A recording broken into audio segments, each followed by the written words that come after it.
Olá, boa noite. Essa é uma live da Clínica Cross e nós vamos conversar hoje com a doutora Ana Paula Moschioni e temos a presença também da doutora Alexandra Sayuri. Estamos aguardando um pouquinho para a entrada delas aqui, para a gente conversar, para a gente começar o nosso bate-papo.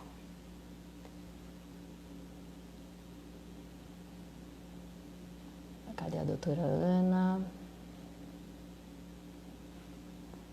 Esperando um pouquinho aqui a entrada da doutora Ana Paula. Sim, que entrar, doutora? Deixa eu ver aqui. Acho que a doutora entrou.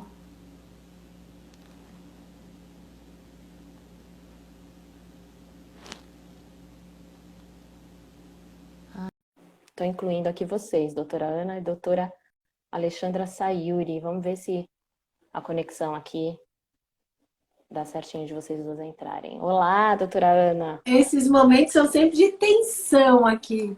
É para testar as nossas Ela coronárias, para ver se está tudo certo. Eu tô olhando, não tô olhando. Ela. Eu vi que a Sayuri entrou aqui também. Eu tô te vendo, você está me vendo, doutora? Eu tô super te vendo. Eu quero ver aqui a doutora Alexandra Sayuri, para ela entrar com a gente aqui no comecinho, é a surpresa da nossa live, né? A É, doutora Sayuri. Doutora Sayuri, se você mas tiver aí, me acena, deixa eu ver aqui se eu consigo incluí-la já. Peraí, acho que eu consigo. Estou tentando incluir aqui a doutora Alexandra. A gente vai fazendo os testes, pessoal. Ah, Tá certo. eu Tudo certo, pedi, estamos às pedi. 3. Tudo oi, bem, gente? linda. Tudo bom? Então Obrigada vamos por lá. organizar essa conversa. Numa semana tão Imagina, importante, né? exatamente. Dois assuntos altamente relevantes essa semana, né? Alergia alimentar e anafilaxia. Para a gente começar, eu vou dar um mini, mas é mini mesmo, currículo das duas. Porque tanto a doutora Ana Paula quanto a doutora Alexandra Sayuri são especialistas em alergia e imunologia aqui da Clínica Cross. Ambas fizeram mestrado e doutorado na USP, é isso? É bem resumido, mas se vocês quiserem contar um pouquinho mais da trajetória de vocês, esse é o momento. Começar pela doutora Ana. Eu acho que é informal. A minha trajetória é como médica, como apaixonada pela alergia imuno e por diversos assuntos, e também essa possibilidade da gente conversar um pouquinho sobre alergia alimentar. Isso é mais legal, porque as coisas mudaram desde que eu me formei, depois fui estudar alergia alimentar, e tem muita coisa que a gente precisa ir rompendo as barreiras, mudando as histórias para que a vida dos pacientes e a vida do médico, o alergista, imunologista que queira cuidar também fique melhor, né? Então, É é isso. isso. Doutora Alexandra? Oi, boa noite a todos. Bom, a minha trajetória também é muito parecida com a Ana, eu fiz a mesma faculdade dela e a gente fez alergia imune, ela mais para crianças, né? E eu lá na parte de adultos, mas eu gosto muito de anafilaxia, né? Eu estudo muito e muito na parte de anafilaxia por insetos, né? Por abelhas, vespas e formigas. Esse foi todo o meu mestrado e meu doutorado em cima disso. Bom, eu sou Regiane, eu sou uma das assessoras de comunicação aqui da Clínica Cross e estou tendo a honra de conversar com essas duas super especialistas em alergia. A gente vai dividir essa conversa em dois blocos, tá? A gente vai falar primeiro da alergia alimentar e depois a gente vai aprofundar um pouquinho com a anafilaxia. Eu tô olhando para vocês aqui para uma outra tela, porque tem uma série de perguntas que vieram dos stories. E para a gente começar essa conversa, doutora Ana, o que caracteriza, vamos do básico, né? O que caracteriza uma alergia alimentar? Tudo que é alergia, e aí eu tô vendo que tem bastante médico aqui, né? Tudo que é alergia é uma resposta inadequada do nosso sistema imunológico. Por isso que é alergia imuno. O imunologista, ele também estuda essa parte da alergia. Então, é responder de um jeito over, exacerbado a algo que a gente não, né? Não, as pessoas não alérgicas toleram perfeitamente. Quando a gente fala de alergia alimentar, é você ter manifestações como se fosse um ataque a alimentos do dia a dia, leite, ovo, crustáceos, amendoim, E isso, o nosso sistema imunológico, o nosso exército, que deveria, de novo, nos defender, ele se organiza de jeitos diferentes e ele vai responder de maneiras diferentes. Então, tem as alergias alimentares, em que a IgE é mediada, depois, né, então depende das células. Então, tudo isso é importante para saber que exame pedir, como eu vou conduzir essa alergia, né? Doutora, você citou aí alguns alimentos, né? Tem um número determinado de alimentos que, na verdade, são os principais alérgenos. Se não me engano, eram 7 alimentos, acho que foi incluído mais um alimento. Dá para você listar para a gente? Porque tem pacientes aqui na live também.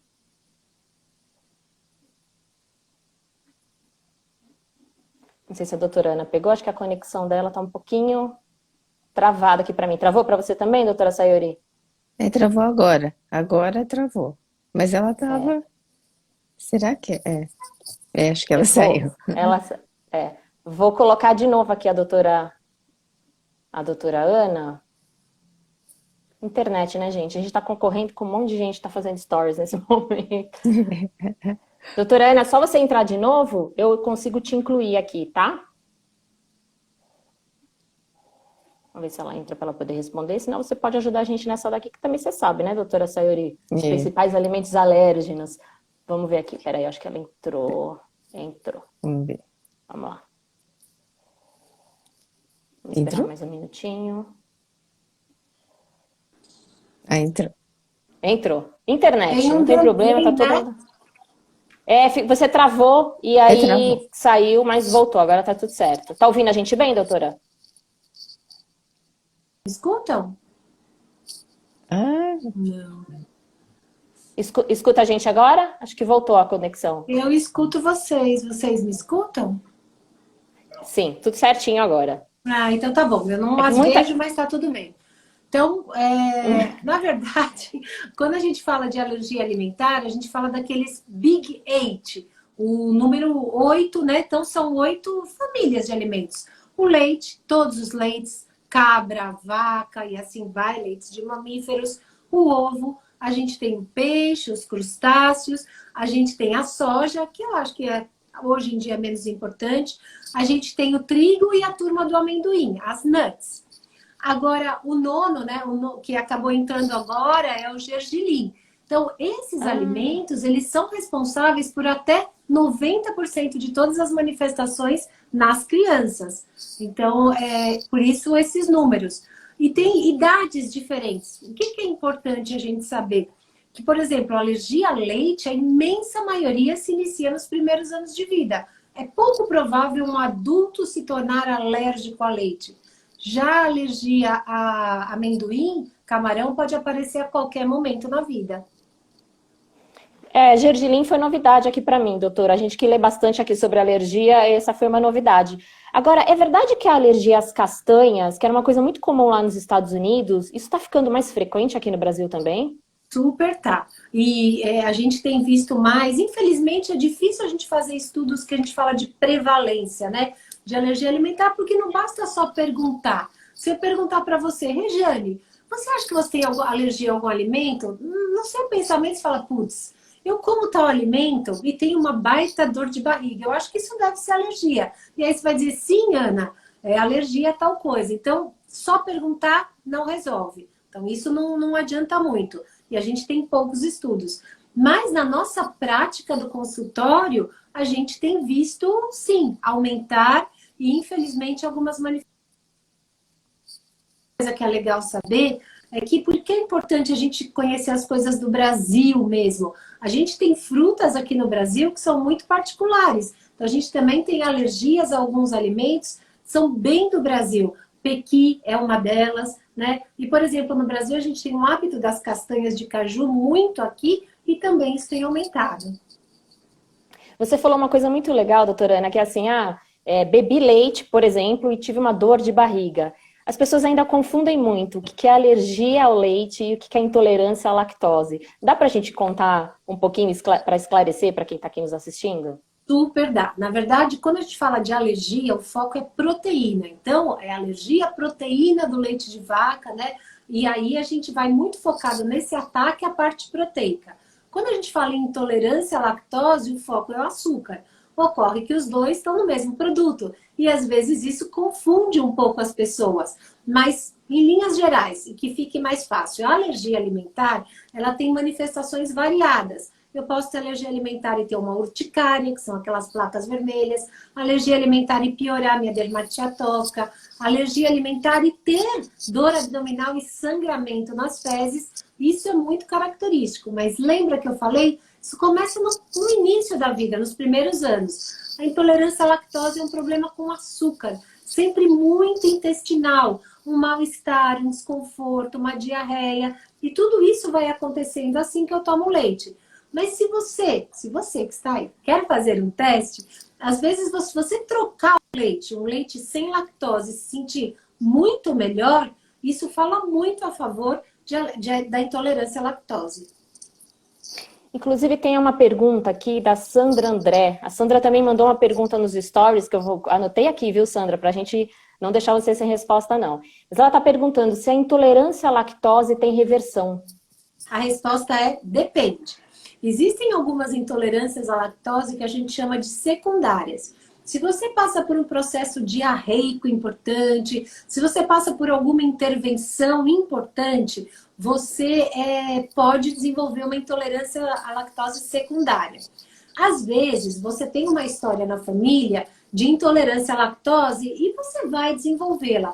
Mas se você tem um agravo agudo, ela fica mais evidente naquele momento. Uma disbiose, que é um nome que a gente diz quando o seu intestino está atrapalhado, especialmente pelas bactérias que moram nele.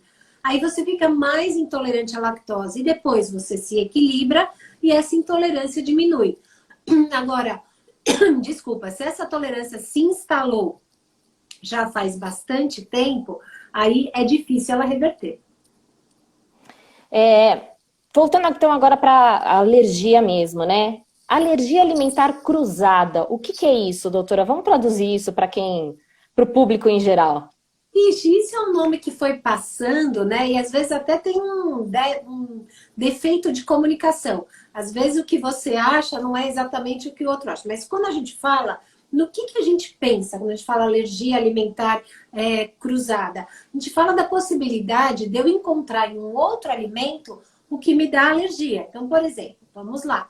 Eu tenho alergia a leite de vaca. Tá muito claro isso para mim. Mas aí, às vezes, eu tomo leite de cabra, falo, puxa, é outro bicho e eu tenho alergia. Isso é muito evidente. Mas existem os cruzamentos, por exemplo, das nuts, das castanhas. Então, eu tenho alergia à castanha do Pará. E às vezes eu não consigo comer eu não consigo comer a castanha de caju. Agora, tem um outro jeito de falar, que também as pessoas dizem eu tenho alergia a leite e vou comer, sei lá, uma salsicha.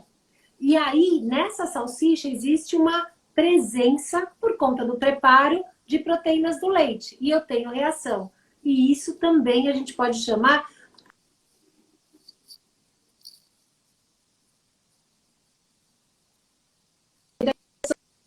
sujeira e que basta você limpar de alguma maneira e o alimento está disponível, o que não é verdade. Então, é por isso que é importante a gente entender todos esses nomes.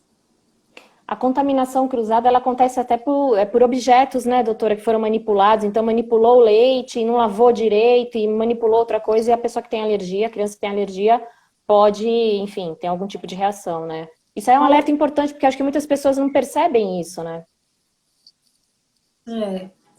Pontos polêmicos aí, viu, Regiane? É assim, na verdade, a gente como médico precisa ajudar a família a entender o grau de comprometimento e a possibilidade de reação quando isso acontece. Tranquilidade e segurança para a família. Um pouquinho de instabilidade. Opa, tá instabilidade. Será que sou eu? Voltou. Ah. Acho que mas não tem problema. Pode continuar seu raciocínio. Eu acho que é importante a gente transmitir tranquilidade para a família. Porque, às vezes, esse contato, ele não é de risco. Ele pode acontecer, mas não é de risco de uma reação grave. Para que a gente não traga a família para um posicionamento muito restrito e que prejudique a qualidade de vida das crianças. Então, sim, lógico, se eu tiver um instrumento de cozinha mal lavado, existe a possibilidade do contato? Sim, existe. Mas qual é o tamanho do risco de acordo com a doença do meu filho? Então, algumas manifestações, esse pequeno contato, nada vai acontecer. Outras manifestações, isso pode levar você ao desenvolvimento de sintoma. A parceria família e médico vai ajudar a esclarecer tudo isso. Temos uma pergunta aqui, doutora, eu vou ler um pouquinho extensa, é da Helena Couto. Ela diz assim, ó, minha filha de jovem apresenta um quadro de urticária gastrointestinal recente e associamos após a ingestão de pimenta, pimentão e berinjela. Será que é alergia ou intolerância? Ela nunca tinha tido isso antes. Então isso é uma boa ilustração para a gente entender como a gente precisa de muitos elementos para que a gente possa te dar essa resposta. Então, lembra que a gente falou, 85% não inclui o pimentão e nem inclui a berinjela. Então, talvez não seja. Manifestação gastrointestinal exclusiva, talvez não seja também, né? E aí, a gente pergunta um pouco mais, toda vez que ela come o pimentão e a berinjela, checar a reprodutibilidade. Então, esse é um aspecto importante também. Então, tudo isso vai te ajudar a entender se é alergia ou não, né? E é mais provável que seja mais uma intolerância, depende da quantidade, do momento que está. E você mencionou uma outra coisa, minha filha está com urticária. E é muito comum a alergia alimentar levar a manifestações de urticária. Mas não é assim, contínuo, todo o tempo. Então, provavelmente, ela tem uma urticária e aí, às vezes, quando ela come, tem manifestação intestinal, mas as coisas são mais separadas do que juntas. Eu vou emendar uma outra pergunta que veio para os nossos stories, que é da Amanda Anjos, que ela fala o seguinte... se o primeiro filho nasceu alérgico, no caso é uma alergia à proteína do leite de vaca, ao ovo e ao amendoim, o segundo filho também pode vir a ser alérgico?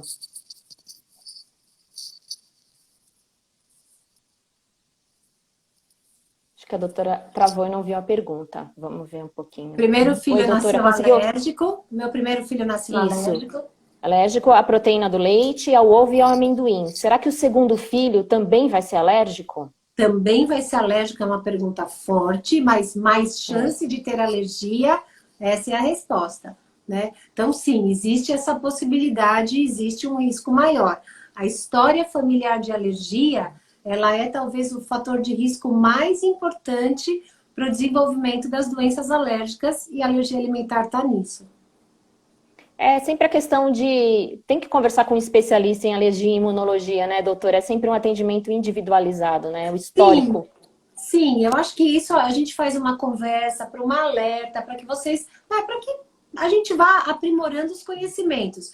Mas uma coisa mais especial, a gente precisa, lógico, de uma consulta. Não tem nem discussão. Na alergia alimentar, né? Na alergia alimentar é o que mais tem relação com a parte de genética, né? Porque, por exemplo, para medicamentos e mesmo para quem tem anafilaxia a insetos, assim, não tem muita relação. Alimentos é o que mais tem, o que mais chama a atenção. Acho que a alergia alimentar e dermatite atópica também é bem poderoso, né? Mas eu acho que você tem razão, sabe? A gente falou lá no começo dos principais alimentos, né, que causam alergia alimentar, mas isso não significa que é pra gente sair por aí demonizando os alimentos, né, doutora? Como prevenir essas exclusões? Porque assim, a gente ouve, suspeito que tenho alergia ao ovo e aí eu retiro o ovo da dieta. Não é bem assim, né? Porque isso pode causar algum déficit nutricional. Tá correto isso? É muito legal a gente conversar sobre isso, porque a gente, assim, alimentação é uma coisa, é um aspecto muito importante da nossa vida, né? E traz prazer, traz possibilidade de socialização e traz desenvolvimento nutricional, é óbvio. Então, todas essas questões, elas precisam ser consideradas. Um mal-estar por conta de alimento não é motivo para eu excluir. A moda não é motivo. E uma das coisas que é importante saber é que mais ou menos 6% da população pediátrica tem alergia alimentar, quer dizer, é a imensa minoria, né? E 8, né? Então, isso é bastante fundamental. Então, tenha certeza do diagnóstico e não estenda o diagnóstico. Sabe aquelas coisas, já que eu tenho alergia a leite, seria bom eu também tirar outras coisas? Não, né? Vamos devagar. E um ponto importante, é muito raro a gente ter alergia a múltiplos alimentos, ou é mais raro. Mas, se você tem alergia alimentar, ou se seu filho tem, é lógico que você fica muito mais atento. É normal isso. Você fica não querendo que isso se repita. Por isso que essa parceria médico-paciente, ela é fundamental para a gente poder tentar esclarecer esses aspectos, né? Mas não demonize, não. Alimento é bom para nutrição, óbvio, mas alimento é bom para socializar. Alimento faz parte, e falando da criança, do desenvolvimento. Se você restringir muito, isso pode levar a uma dificuldade alimentar futura, o que é muito chato. Deixa eu ver, a Helena voltou aqui com uma pergunta. Vou fazer essa pergunta para a doutora Sayuri, que ela fala o seguinte, ressaltando, né, ela estava falando da urticária, berinjela, pimentão e tal. E ela fala assim, ressaltando que a urticária e o inchaço, eles vêm junto com o sintoma gastrointestinal. Mas acho que vocês falaram um pouquinho sobre isso, né, doutora Sayuri? Sim, não, eu não entendi. Ela falou que a urticária estava junto, é isso? Que a urticária e o inchaço vêm junto com o sintoma gastrointestinal. Ah, Quando tá. ingere pimentão, pimenta e berinjela. Aí é para a gente saber se ela está apresentando alguma reação mais grave, né? A gente tem as anafilaxias que têm as reações em vários órgãos, né? Então pode ter a pele envolvida, então tem a urticária, que são esses calombos pelo corpo, o inchaço, que eu acho que ela fala que pode ser inchaço de rosto, né? De face, de orelhas, a pessoa fica deformada, às vezes, e algum outro sintoma. No caso, ela falou de sintoma gastrointestinal, mas pode ser respiratório, pode ser neurológico, pode ser cardiovascular. Então, aí a gente caracteriza, né, um acometimento em vários órgãos, daí é uma anafilaxia. Helena, então vale você investigar aqui com os especialistas da CROSS, tá? Doutora, como que é feito, doutora Ana, como que é feito o diagnóstico de uma alergia alimentar? O primeiro ponto é o que a gente chama de anamnese, é uma história bastante detalhada. E parece aquele jogo de detetive, sabe? A gente tem que descobrir quem é o criminoso, qual foi a arma, né? Lembra da sala? Então é mais ou menos isso. A gente vai fazer perguntas para a gente buscar os pontos cardinais, os pontos principais da alergia alimentar. Então, é um alimento? Sim. Ele está presente todas as vezes que você comeu os sintomas? Sim. Esse sintoma é compatível? Por exemplo, quando eu como tal alimento, eu tenho dor de cabeça. Esse sintoma é presente, se relaciona com o alimento, mas não é compatível com a alergia. Pode ser compatível com uma enxaqueca, por exemplo, que é um outro cenário de reação a diversos alimentos. Então, eu tenho que definir se o sintoma é compatível, se o alimento está presente, e a partir dessa anamnese, eu vou estabelecer riscos. Então, a chance de ter uma evolução mais grave, existe um risco de anafilaxia. E aí depois até a Sayuri ajuda a gente nesse cenário. Eu comi um pouquinho e tive uma urticária. Se eu comer bastante, eu posso ter uma reação mais importante. Então esse é o risco. E a partir daí a gente estabelece os diagnósticos. Um ponto importante é lembra que logo no começo a gente falou, se a alergia é IgE mediada ou não é IgE mediada. Existe um dogma, existem poucos dogmas em alergia alimentar, mas um dogma, e até pode ajudar quem estava lá, lembra sobre berinjela e que ela havia falado, é que as manifestações elas acontecem até 2 horas após a ingestão do alimento. Mais tardiamente já não é essa alergia IgE mediada. Aí a gente precisa ver o que é que está acontecendo. E por que é importante toda esta conversa? Porque os exames, eles são só para alergias IgE mediadas. É só aí que ele vai nos ajudar. Nas outras, ele não ajuda, né, de verdade. Na dermatite atópica, ele precisa ser olhado com algum cuidado. Então, exame não é sinal ou sinônimo de alergia alimentar. Quer complementar, doutora Sayuri? Não, sobre a questão, né, de ingerir pouco, muito. Então, assim, na verdade, bom, na medicina sempre a gente tem as exceções, né?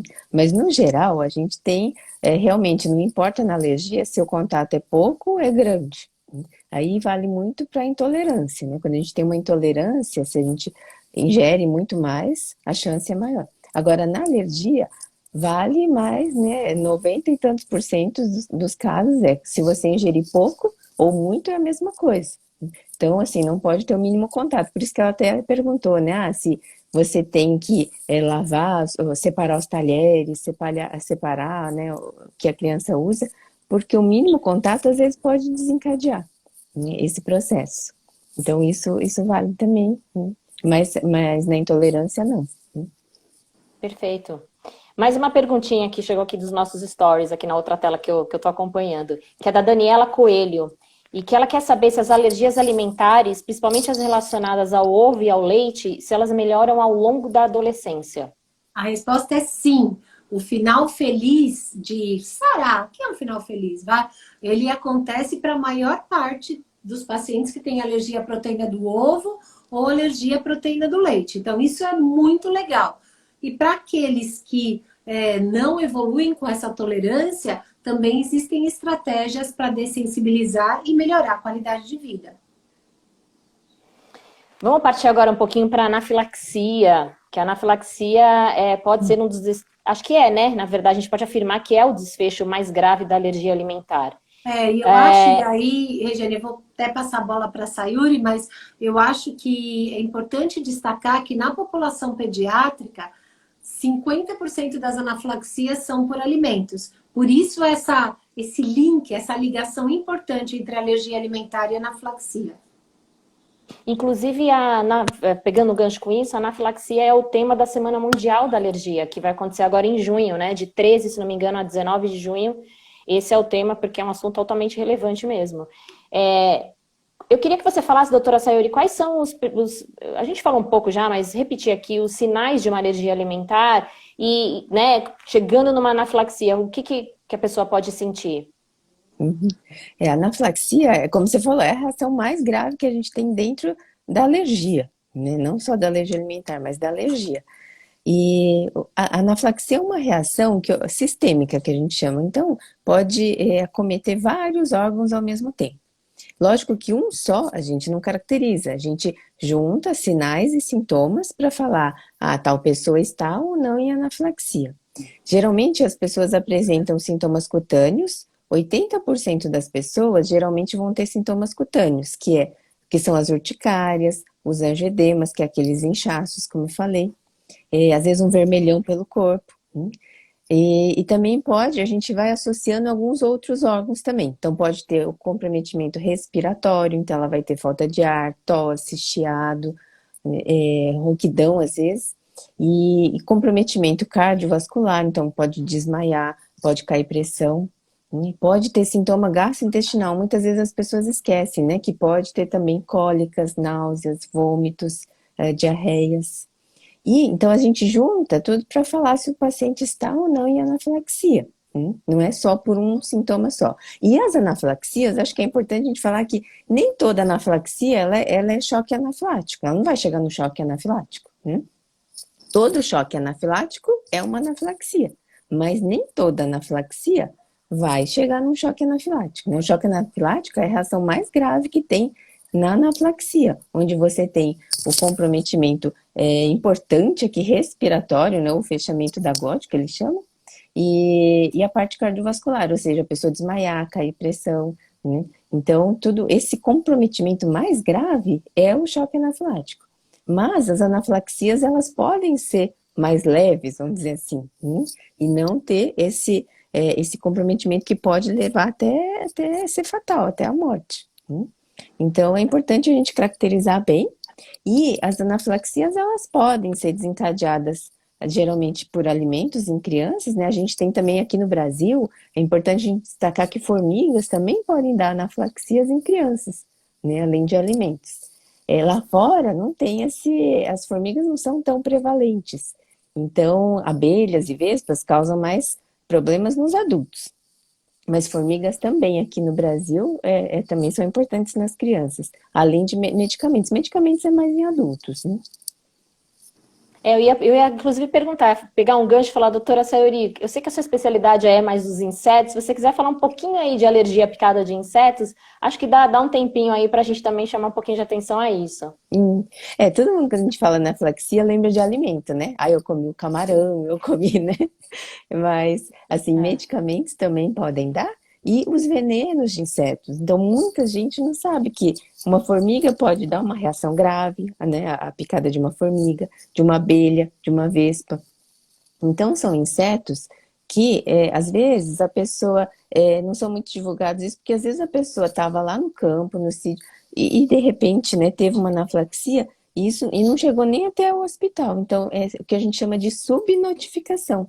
Então, a gente não tem muitos dados, que às vezes isso não é muito, né, divulgado. Então, as pessoas nem sabem, né? Então, esses insetos podem causar, sim, reações graves. E a gente vê, como eu falei, crianças com anafilaxia pós-picada de formiga, por exemplo. E essas formiguinhas que estão, né, no jardim da casa, no quintal, né, nos parques. Então, é importante a gente divulgar isso, porque muitas vezes as pessoas realmente não sabem. Sim, eu mesma que escrevo tanto aqui sobre alergia, fica sempre mais na minha cabeça a abelha e a vespa do que a formiga, né? Aranha também é uma coisa que eu tenho medo de aranha, então eu fico pensando na aranha, né, isso pode me dar uma alergia, mas formiga, acho que todo mundo tem em casa, né, gente? As formigas sempre aparecem também, então aí fica um recado importante. A gente tem no Brasil, doutora Sayuri, um percentual que descreva a incidência de anafilaxia?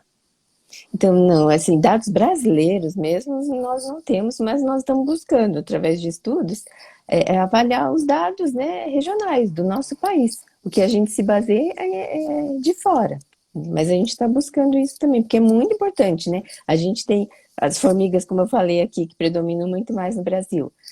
A gente tem algumas vespas que são muito importantes, né, também aqui, e às vezes não são espécies lá de fora. A abelha, sim, a abelha é aquela abelhinha do mel. Mas a vespa pode ser. A gente tem mais de 450 espécies de vespas catalogadas. E Dá aflição. muitas predominam aqui no Brasil. E a gente nem tem muitos dados, né? E eu acho que até Marimbondos, pegando. né? E até pegando gancho, né? Assim, a gente tem os alérgenos regionais, né? Como a Ana falou, às vezes a gente tem coisas peculiares do Brasil, né? Mesmo o camarão, né, Ana? A gente tem muitas espécies que são só Nossa, sim. consumidas aqui. Sim, e eu acho, e Regina, eu acho que até tem uma pessoa falando, a gente poderia depois marcar uma conversa só para falar de insetos, porque isso é bastante novidade, sempre, né? Vale a pena. Tem uma pessoa que perguntou, que é a doutora Renata Mello. Ela pergunta assim, tem idade mínima para fazer? Eu não sei se exatamente, doutora, é para fazer um diagnóstico É ou para ter uma imunoterapia. anafilaxia. Não sei em que momento que foi, porque foram tantas perguntas aqui, eu perdi um pouquinho esse timing, deixa eu ver. Não, ó, a imunoterapia para formiga em paciente anafilático, tem idade mínima para fazer? Não, geralmente é assim, a gente considera a idade de 2 anos, né? Acima de 2 anos. E antes eram até 5 anos que os protocolos utilizavam, mas o que se viu? Que crianças pequenas tinham reações graves também, né? Então, o que acontece? A gente tem que proteger também. A imunoterapia é um tratamento muito importante, que tem uma eficácia muito alta. Então, abaixou até a idade. De 5, hoje em dia a gente considera a partir de 2 anos de idade para fazer. Sair e lembrar, né, que depende muito de onde a pessoa vive, do risco, porque eu, como sou mais velha, também é desse, não, quando crescer, a chance de sarar é grande, mas enquanto isso, o presente é um presente muito tenso, né? Assustador, É, né? não, e formiga tem, como você falou, tem tudo quanto é lugar, né? Eu moro num Todo. apartamento, andar alto, mas tem formiga aqui, né? Eu também, E eu perguntei porque tem muita formiga aqui. sim, E em então, e a prédio. gente tá muito exposto, né? É diferente, Então, assim, lógico, de uma abelha, de uma vespa, né? É mais difícil as pessoas. Lógico, quem tá no interior tá muito, tem mais, né? Mas formiga, nossa, tem tudo quanto é lugar, né? E tem uma outra pergunta aqui que também é uma curiosidade minha. Tem como a gente fazer um exame para prevenir, para saber se eu tenho alergia a inseto? Tem, né? O exame. Não? O prick E test? não, então, assim, A gente sempre fala, né, que o mantra assunto polêmico. O mantra da É alergia polêmico? não, o mantra da alergia é teste de alergia não faz diagnóstico de alergia, né? Esse é o mantra da alergia. Então, se eu falar, vamos pedir para tudo e vamos ver o que eu tenho? Alergia não é assim. Alergia é uma coisa, sensibilização é outra, né? Quando a gente tem exames positivos, ou seja, quando você pega no sangue lá aquela dosagem da IgE, que é o anticorpo que a gente produz na alergia contra determinadas coisas, ou alimentos, ou insetos, a gente tem, e se a gente não tem história, ou seja, você come tal alimento, mas tem um IgE positivo, ou você leva a picada de formiga, daí você dosou e veio positivo, não quer dizer alergia. Alergia a gente tem que unir clínica, ou seja, história de reação, com o exame. Só o exame não indica, né? Não indica nada e também não é um fator para falar assim, ah, não, agora não posso comer mais, não, ou não posso entrar, não, é muito perigoso. Então, É, exames são muito perigosos fazer assim, eles se você... sozinhos são uma pegadinha, né? Na verdade, por isso que a gente sempre alia a história, né, ao exame. Porque senão você também traz uma carga para a pessoa para passar a vida inteira e não acontecer nada com você, com a formiga, ou com o leite, ou com o camarão, que muitas vezes vem positivo, né? E aí você não é alérgico. Uma coisa que você falou, e até só para conversar um pouco, são esses cruzamentos, né? Então, às vezes, por exemplo, você tem um teste para camarão positivo, porque você tem alergia a ácaro. Olha que doido. As alergias a ácaro, elas atrapalham o resultado do teste do camarão, porque partes do camarão são comuns ao ácaro e a pessoa acha que vai ter alergia.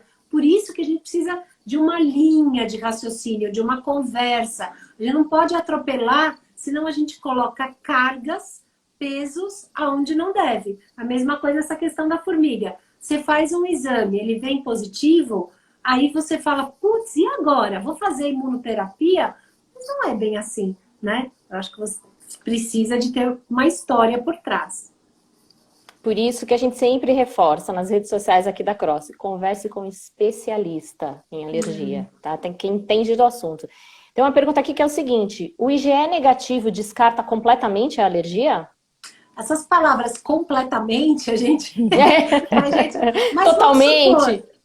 mas vamos supor, a gente em medicina tem um negócio que a gente fala valor preditivo, quer dizer, o quanto o exame, ele me diz se tá certo ou tá errado. O valor preditivo negativo, então quando o exame é negativo, ele é 90%. Então, se você tem assim, pensou, pediu o exame, veio negativo, a chance de ser verdadeiramente negativo é gigante. Mas eu tenho que ter pedido para a coisa certa. Voltando a falar um pouquinho da alergia alimentar. Se é uma alergia alimentar onde o IgE tem papel importante, exame negativo afasta. Mas se é uma alergia alimentar onde o IgE não tem importância, pouco te adianta ele ser positivo ou ser negativo. Eu vou pegar um gancho, eu só vou pegar um gancho para falar dos vai lá, doutora insetos. Das vespas, como eu falei, tem muitas espécies de vespas. E às Isso. vezes a gente faz um exame para uma determinada vespa e dá negativo. Mas não é, porque você não foi lá na vespa certinha, no veneno daquela vespa, certo? Então, às vezes é uma outra espécie e por isso que veio negativo. Então, tudo Isso. tem que ser, né, analisado cuidadosamente, né? Perfeito, perfeito. Entrou aqui na história, eu estava esperando alguém perguntar alguma coisa do pernilongo. Mas assim, olha, é uma pergunta da Elisete, que ela fala o seguinte, eu tô mandando para vocês as perguntas aqui, tá? Porque lives, né, são para isso também. Minha filha tem 8 anos e alergia à proteína do leite. Mas se ela toma uma picada de pernilongo, fica uma bola gigante. Será que ela também é alérgica a inseto? O pernilongo, ele pode dar geralmente uma reação local grande, né? E pode também dar o que a gente chama de estrófilo, que uma picadinha vai desencadear várias, assim, principalmente são nos membros, né? Nos braços e nas pernas. Então, uma só, a criança fica cheia de bolinha mesmo, parece que é um monte de picada, não é que ela levou várias, picadas. É que uma só desencadeou, porque ela teve reação à saliva. Geralmente, esses insetos não causam, o pernilongo, por exemplo, não causa uma anafilaxia. São reações cutâneas só. Mas a alergia, assim, é muito difícil, assim, nas reações locais, é uma reação, às vezes, da toxina mesmo e da pele mesmo. Às vezes ela tem uma pele um pouco, ou uma dermatite atópica, uma reação, uma pele mais sensível, com uma barreira mais sensível e pode dar uma reação local. Essas reações a pernilongos, mutucas, tá? O nosso país é um país tropical, né? Então a gente tem inúmeros insetos. E eles, né, que vocês sabem, eles nos picam e a sua saliva é extremamente irritante. Eles precisam do nosso sangue para construir os seus ovinhos, mas a saliva deles é muito irritante. Então a gente fica muito reativo. Mas às vezes nem é uma alergia. É muito mais essa questão da toxicidade, da irritação. E presta atenção, tende a passar com a idade. Olha para a sua história, às vezes você tinha quando pequeno e depois melhorou. E é isso que vai acontecer com o seu filho também. Eu sou um caso vivo disso. Eu tinha muita alergia de criança, picada de inseto e fiquei um pouco mais velha e melhorou. Tem uma pessoa aqui, me perdoe o nome, eu não entendi, vou chamar de Mel, que ela pergunta se a imunoterapia sublingual é segura. Quando a gente fala de imunoterapia, a imunoterapia sublingual, ela é segura, a resposta, né, é a mais tranquila. Mas é sempre legal você nomear imunoterapia para quê? Né? O que você está discutindo, né? Qual que é o seu objetivo? A imunoterapia mais estudada, sublingual, é para uma coisa que a gente não está conversando hoje, que são os ácaros, né? Das alergias respiratórias.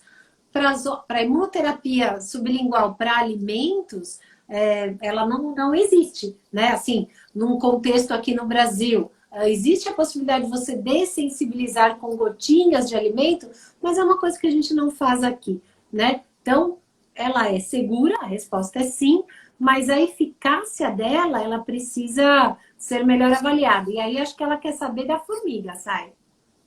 É Michele o nome dela, Michele o Ah, nome dela. Michele.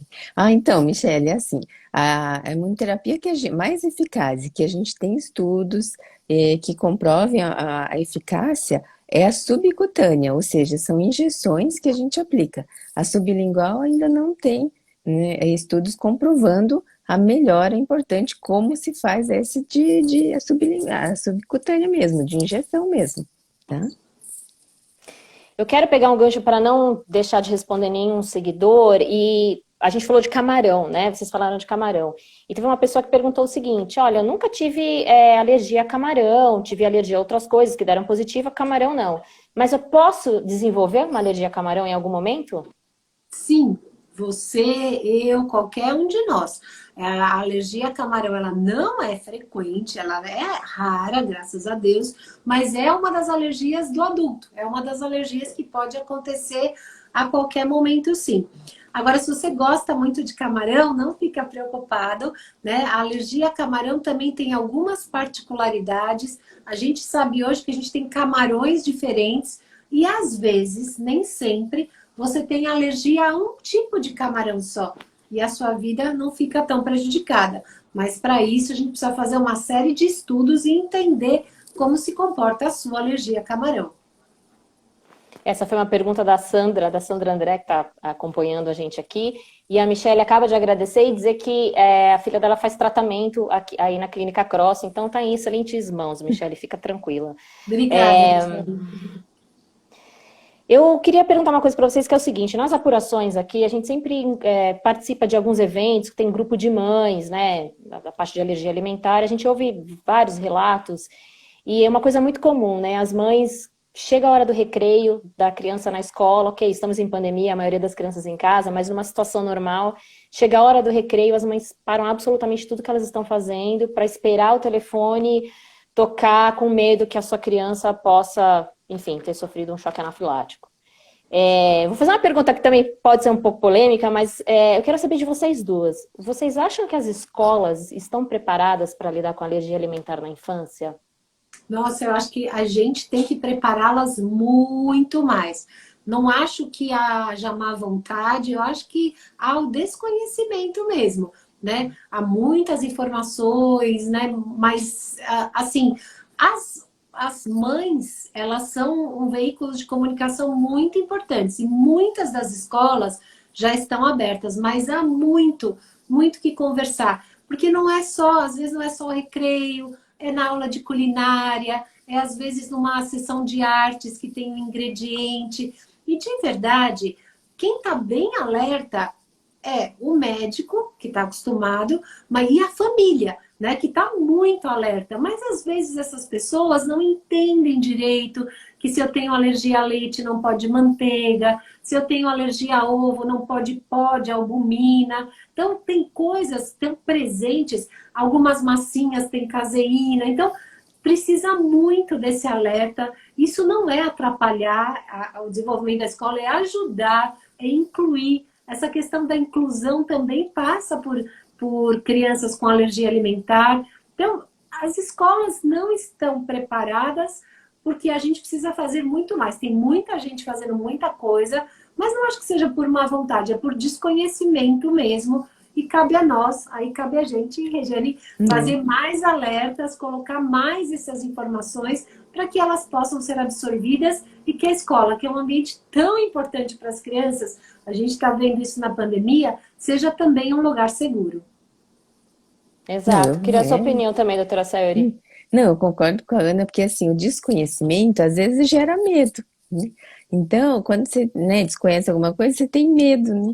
E às vezes tem medo de ficar com a criança, tem medo, né, de acontecer alguma coisa. Então, eu acho que é muito importante mesmo a gente alertar, né? E quanto maior a escola, é pior, né? As escolas menores, eles conseguem, né, dar conta, às vezes, né, crianças pequenas, as nutricionistas conseguem, né, dar conta, assim, né, do cardápio, ou às vezes as mães mesmo que mandam, né? Agora, quanto maior a escola, eu acho que fica mais difícil mesmo esse controle. Mas eu acho que é muito importante a gente alertar e também, né, as escolas hoje em dia, eu acho que melhorou bastante, né, lógico. Porque, nossa, a gente tem, comparativamente, né, com o passado, eu acho que melhorou bastante, mas acho que tem muito a gente ainda esclarecer. Concordo. Você falou uma palavra, doutora Ana, que é muito importante, que é a inclusão dessa criança que tem alergia alimentar. E uma outra palavra que está muito em voga, todo mundo fala muito, mas é a empatia também da escola, né? Porque eu escutei uma vez um relato de uma mãe que comentou que ia ter uma atividade, e a atividade ia ter mousse de chocolate. E o filho dela tinha alergia à proteína do leite e tal. E ela falou, poxa, mas não dá para substituir por gelatina ou qualquer outra coisa que não tenha leite? Então essa mãe teve que fazer todo um movimento na escola, mas enfim, é isso. Aos poucos aquela escola entendeu que poderia ser feito de uma forma diferente e teve empatia. Surgiu uma pergunta aqui que tem a ver com um tema que é da adrenalina autoinjetável, né? Que não está disponível para compra no Brasil. E o que pode ser feito? O que os alergistas tem feito? E até, doutora Sayuri, se você puder explicar um pouquinho para quem nunca ouviu falar, adrenalina autoinjetável, para que ela serve? Quando a gente fala anafilaxia, o tratamento da anafilaxia é igual à adrenalina, né? Então a gente tem que pensar anafilaxia, adrenalina. E as pessoas que têm risco de apresentar novos episódios de reações sistêmicas, né, de anafilaxia, elas têm que portar consigo canetas de adrenalina, onde é um dispositivo onde você tem a dose da medicação. E são fáceis de aplicar. Lógico que tem vários modelos, mas geralmente são fáceis de aplicar. Então você está num local que às vezes de difícil acesso, mesmo em São Paulo, né? São Paulo é complicado assim, às vezes você está perto, mas dependendo se choveu, se está trânsito, se bateu alguém, né? Você pega trânsito para chegar no local. Então é para você ganhar tempo, porque a anafilaxia, né, como a Ana falou, até 2 horas pode acontecer. Mas quando ela começa mais cedo, mais grave pode ficar. E se você retardar o uso do medicamento importante, que é a adrenalina, você pode deixar essa reação mais grave. Então é importante andar com canetas, quem já teve, né, um histórico de anafilaxia. Então são dispositivos onde você tem a dose, são doses fixas, né? Então tem a de adulto, tem a júnior, que é para criança, mas você aplica esse dispositivo no músculo da coxa quando você começa com as reações mais graves. Então não é para todo caso de anafilaxia, né? Só para quem tem um histórico grave mesmo. Não, pode, então... às vezes a pessoa não teve anafilaxia, mas ela tem um risco de anafilaxia. Vamos supor, Eu tenho alergia, descobri que eu tenho alergia a camarão porque eu comi meio camarão e tive um angioedema. Será que se Uhum. sem querer eu comer 2 camarões eu não vou ter essa anafilaxia? Então, Hum. isso é mesmo para quem tem o risco.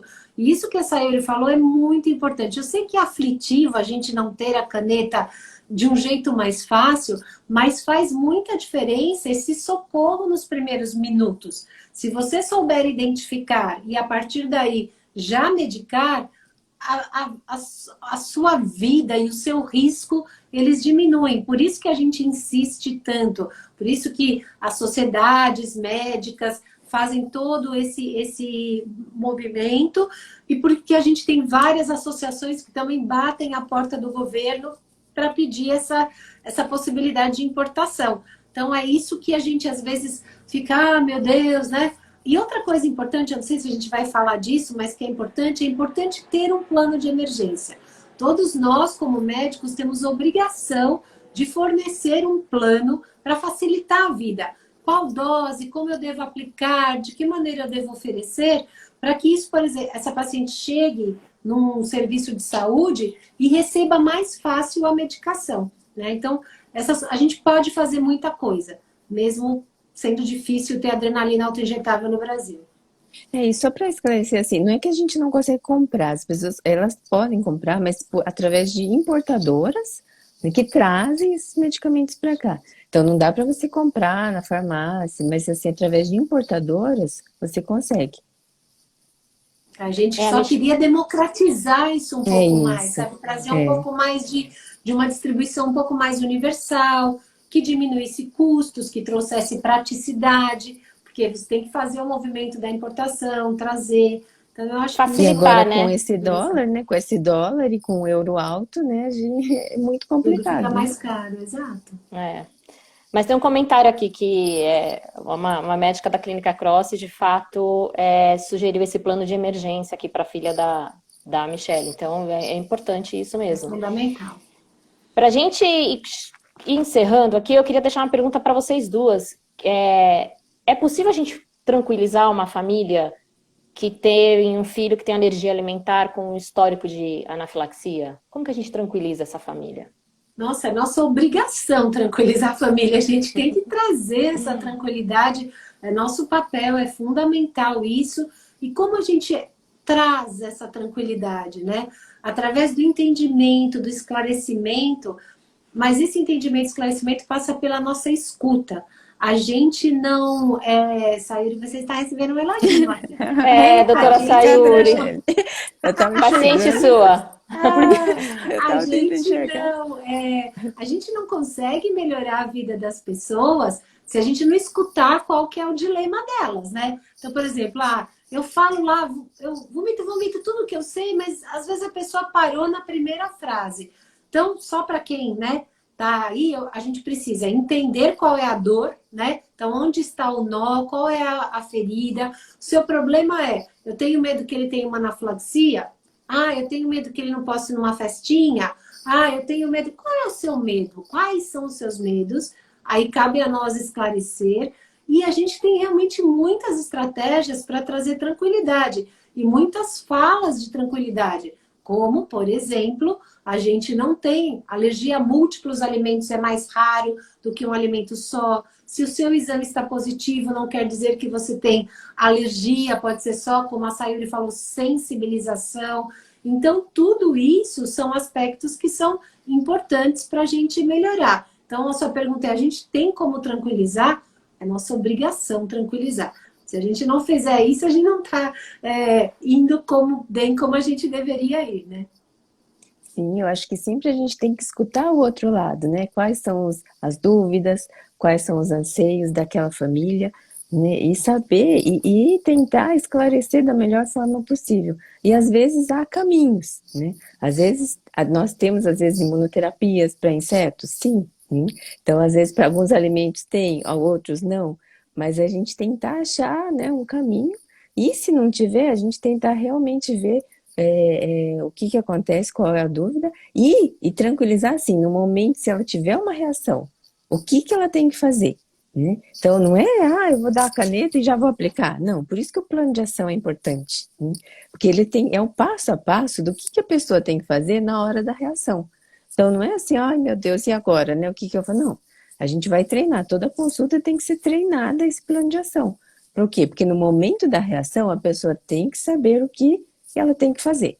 Ela vai dar adrenalina, ela vai tomar o corticoide, ela vai dar não. Então, o plano de ação é isso, é o passo a passo para tentar, né, a gente melhorar ali o atendimento naquele momento. Maravilha. Para a gente fechar, quero pegar só uma coisa que está acontecendo muito no momento, né? Vacina, estamos todos falando muito de vacina. E a gente está na campanha da vacina da gripe. É importante também que as pessoas se lembrem de manter o seu calendário vacinal em dia, crianças, adultos, idosos. E quem tem alergia a ovo, sempre tem umas perguntas aqui nas nossas redes sociais assim, tem alergia a ovo, eu posso tomar a vacina da gripe? Ela vai me dar uma anafilaxia? A resposta é sim, você pode. Existem vários estudos dizendo e trazendo o perfil de segurança. Um cuidado, e aí uma pequena propaganda da clínica, assim, no sentido de que a gente tem que ter esse cuidado. Se você teve uma anafilaxia a ovo, quer dizer, uma reação grave a ovo, você pode tomar, mas a gente recomenda que você tome e permaneça umas 2 horas em observação. Várias, não sei se as pessoas se lembram, quando a gente teve aquela epidemia forte do H1N1, vários alérgicos a ovo receberam, mesmo né, sem que as pessoas soubessem, e nada de terrível aconteceu. Então, não é uma contraindicação, mas se você tem uma anafilaxia a ovo, você pode fazer sob observação. Vacinas são seguras, né? Vacinas são seguras. O custo-benefício das vacinas, ele é imensurável. Ele é um dos grandes avanços da medicina e que permitiu à humanidade viver mais. Eu não tenho a menor dúvida disso. É isso. Então, vocês querem deixar algum recado final para quem está nos assistindo? Eu super agradeço às mais de 20 pessoas que estiveram com a gente. A gente sabe que tem muita coisa acontecendo às 8 horas da noite, quase 9. Então, muito obrigada para quem está aqui. Essa live vai ficar gravada. Alguma mensagem final aí das doutoras? Gostou da experiência? Olha, eu vou falar para vocês. É a sua primeira live, doutora Sayuri? É a segunda, na verdade. É a segunda. Teremos mais, teremos mais. Mas gostei, viu? E gostei também da Michele. Michele. Muitos elogios. Muito obrigada, viu? Não, a gente espera que tenha ajudado. Eu tive inúmeros problemas com os funcionamentos iniciais, mas depois deu certo. Espero que você tenha gostado, Regiane, também dos recados e... Claro, ótimas pautas. Já peguei várias pautas aqui já. E convido todo mundo para continuar curtindo aqui, compartilhando as redes sociais da Cross, porque as informações dos nossos especialistas estão sempre aí. A Paty, que trabalha com a gente, também está agradecendo. Tem um monte de agradecimento aqui, gente. Eu agradeço vocês, viu, pela disponibilidade, porque eu sei que vocês andam super ocupados. Muito obrigada. Tchau, bom descanso. Tchau. Tchau, tchau. Até a próxima. Até. Tchau, tchau.